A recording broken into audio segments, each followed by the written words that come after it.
Welcome to China Insight Podcast. So glad to have you all tuning in with us today. Yeah, absolutely. It's Opera here. And Jeddy, it feels like we've got a really timely topic on our hands today. Something I think a lot of people out there are probably experiencing, maybe without even realizing it. Oh, for sure. Today we're diving into something it's becoming super common in offices across the country. You know that feeling when you go an entire workday and barely say a word to your coworkers? Oh, I know it. It's almost like a silent pact, right? Like this unwritten rule has emerged. It's often called mute mode in the workplace. Exactly. This mute mode phenomenon where people are just intentionally cutting down on unnecessary chatter, focusing almost entirely on their tasks. We're going to explore what's behind this growing trend, why people are choosing to say less and less at work, and, what that actually means for us and the office environment as a whole. Yeah, it's fascinating because it's not just like shyness or anything. There are so many layers to it, from conscious choices to almost like a subconscious defense mechanism. So let's just jump right in. What is this mute mode really about? So in its essence, mute mode is really about people deliberately, cutting back on any communication that isn't directly related to their job tasks. It's like they're consciously choosing to minimize small talk, personal chats, even some collaborative discussions that might have been common before. Right. It's not just like a quiet person here and there anymore, is it? It's like a noticeable trend, almost a shift in the general atmosphere of the workplace. You walk into an office now, and sometimes it just feels different, quieter. Exactly. It's like employees are drawing a very clear line saying, my time here is for work, and I'm going to focus my energy on that and only that. So you see less of the casual coffee breaks, less chatting by the water cooler, things that used to be part of the everyday office rhythm. Yeah, and it's interesting because it's not just in tech companies or very specific industries. We're seeing this sort of withdrawal or focused silence, if you will, impacting all sorts of different sectors, from traditional offices to even more creative environments. It's really changing the dynamic of, company cultures, isn't it? It absolutely is. And it's a big shift, from the traditional view of the office as a place for both work and, social interaction. This mute mode seems to be overriding that older idea pretty comprehensively. It's a new norm, really. So we've talked about what mute mode is, right? But now let's really dive into why some people are actually choosing this. It's not just a passive thing. Sometimes it's a very active, almost like a deliberate strategy. Yeah, exactly. It's not just, oh, I'm shy. It's more like I'm choosing this indifferent work style, as some call it. And a big part of that, I think, is just avoiding that emotional drain, Oh, totally. Office politics can be exhausting if you're constantly navigating interpersonal dynamics or trying to figure out who's on whose side. It just zaps your energy. So for some, drawing those clear boundaries, refusing team building activities, or even just not engaging in idle chat, it's about minimizing that human interaction-induced energy consumption. Right. It's like, I'm here to do my job, not to perform a social role. And that makes a lot of sense, especially when you think about how much mental space all that office drama can take up.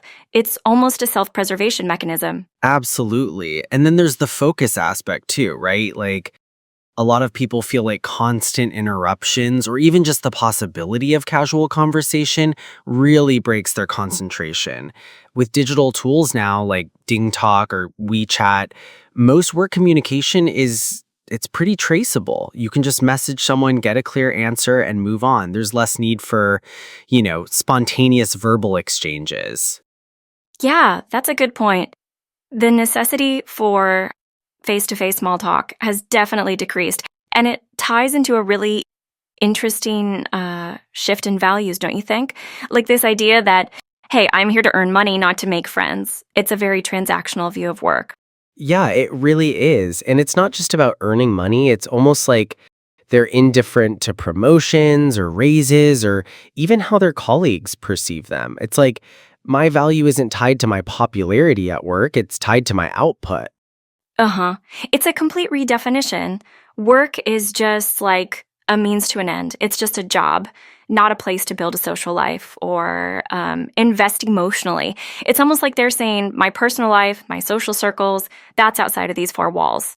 Right, exactly. And this leads us really well into our next point, which is when silence isn't just a choice, but it's like a reaction. It's a passive defense mechanism, like you've been burned before. Yeah, absolutely.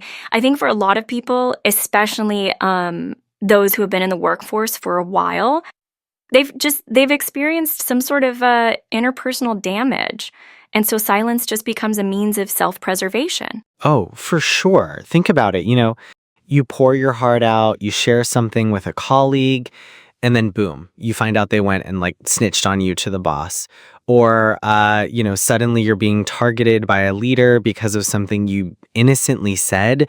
Those are real painful lessons that teach you to just, keep your mouth shut. Yeah, it's like I've been backstabbed, so I'm not going to give anyone the ammunition to do it again. It's really about that need to prevent getting hurt again. And it's not just backstabbing, right? It's also about avoiding conflict of interest. Exactly. In the workplace, especially when there's underlying competition, what you say can very easily be misinterpreted or even twisted. They might try to extract information from you or just flat out spread rumors based on something you innocently said. So staying quiet, it minimizes the chances of you like exposing your weaknesses. Oh, totally. It's like if I don't say anything, I can't say the wrong thing. It's a very protective stance. And then there's the whole aspect of social anxiety too, isn't there? Yeah, that's a huge one. For introverted people, social interaction is inherently draining. It takes a lot of energy. So if you're already like expending a ton of energy on high intensity work, by the end of the day, you just have zero desire to talk to anyone. You're just like emotionally and mentally depleted. Right. It's like that phrase, like a corpse in the morning, only reviving in the afternoon.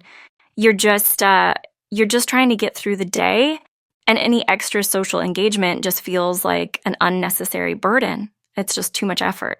Yeah, it's a real thing. It's not rudeness. It's just a lack of capacity for further interaction. And I think that combined with, people who might have genuine social anxiety, where just the thought of small talk can be incredibly stressful, it's a perfect storm for this mute mode.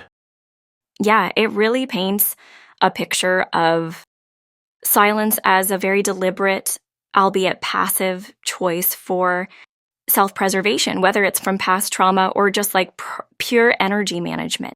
Yeah, it really paints a picture of silence as a very deliberate, albeit passive choice for self-preservation, whether it's from past trauma or just like pure energy management.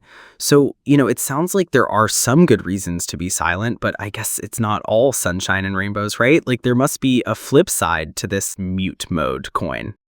Oh, absolutely. It's definitely a double-edged sword. On one hand, the advantages are pretty clear. You reduce interpersonal disputes, you reduce the chances of getting backstabbed like we just talked about, and let's be real, it definitely helps you focus. For sure. I mean, if you're not constantly engaged in small talk or, navigating office politics, your work efficiency goes up. You're just like heads down, getting things done. And it really does help lower that emotional drain, doesn't it? Like you protect your psychological boundaries. You're not taking on other people's stuff. Yeah, you just avoid getting sucked into all that office drama and like political maneuvering. It sounds pretty good actually, but here's the kicker though. The risks are they're significant. What are we talking about here? Like, what's the downside? Well, first off, there's the risk of being marginalized. Like you could miss out on critical information, project changes, things that are just communicated casually that you wouldn't get if you're not part of the regular chatter. Oh, that's a big one. And then I guess collaboration becomes really difficult. If you're constantly in mute mode, people might misunderstand you. They might think you're like not a team player or that you're just uncooperative. Exactly. And then there's the long-term impact on your own social skills, Jeddy. If you're always suppressing your desire to interact, it could actually worsen your social anxiety over time. And for those roles that really depend on human interaction, your career progression, it could totally stall. Right, especially in roles where networking and like building relationships are key. If you're not doing that, you're not going to move up. So it's this balance, isn't it, between protecting yourself and potentially hindering your own growth. But I mean, why are people doing this? Like, what's the deeper motivation behind all this workplace silence? Is it just about protection, or is there something more? That's a great question, Jeddy. It's definitely not just about protection. There are deeper currents at play here, you know? One big thing is, I think, a widespread rejection of what some call fake harmony in the workplace. Fake harmony. What do you mean by that? You know, the kind of environment where everyone's like smiling to your face, being super friendly, but then behind your back, there might be politicking or even, backstabbing. People are just frankly tired of. Oh, I get it. Like, people are just done with the pretense. They don't want to engage in forced social interactions because they know it might not be genuine. Exactly. And it ties into another point, a rejection of what's seen as ineffective socializing. Think about those forced team building activities or, having to join a group order for lunch or just listening to someone's like entire family history and drama when all you want to do is focus on work. People increasingly believe that different circles don't need to force integration. That makes so much sense. It's like, I'm here to do my job, not to be best friends with everyone. And I guess that leads us to a redefinition of personal value, right? Like, where do people find their worth in the workplace now if it's not through these social connections? Absolutely. There's a strong shift towards believing that ability trumps relationships. People are really prioritizing skill development, honing their craft over, cultivating a vast network of connections. It's less about who you know and more about what you can do.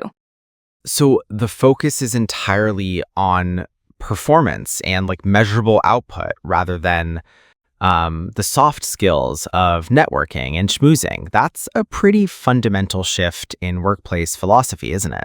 It really is. And it goes even deeper. For many, work has become purely a means to an end. They see it as a way to earn money, to support their personal life, and they're reserving all their emotional energy for their private life, their hobbies, their family, their friends, outside of work.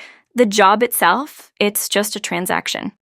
Wow, that's a powerful statement. It's like a clear boundary between work and life, but also like emotional detachment from work. And I wonder, like, how much of this is also driven by changes in how we communicate, like with all the digital tools we have now? Oh, a huge part of it, Jeddy. The rise of digital communication tools like, WeChat or DingTalk here in China has totally changed the game.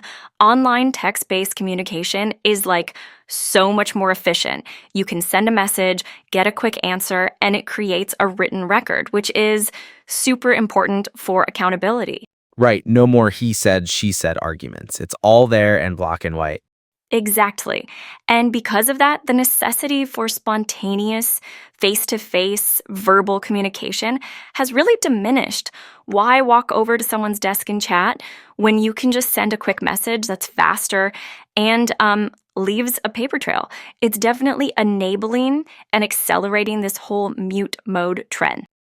So it's really clear that this mute mode in the workplace, it's not just one thing, right? It's super multifaceted. Like, we've talked about it being an active choice to protect energy or a defense mechanism after, bad experiences.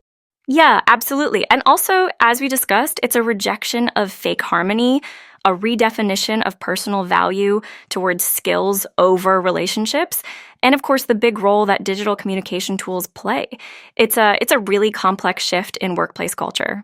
It really is. And I think it touches so many people. We've heard from so many listeners already, but we really want to hear more of your thoughts on this. Like, are you in mute mode at work? What's your experience been like? The good, the bad, the ugly. Yes, please share your perspectives. Find us on all our social media platforms. Or, just leave a comment wherever you're listening to this podcast. We'd love to hear from you. For sure. And with that, we're going to wrap up this episode of China's Trending Podcast. Thank you so much for tuning in and for joining us for this really important discussion. We'll see you next time. Bye for now.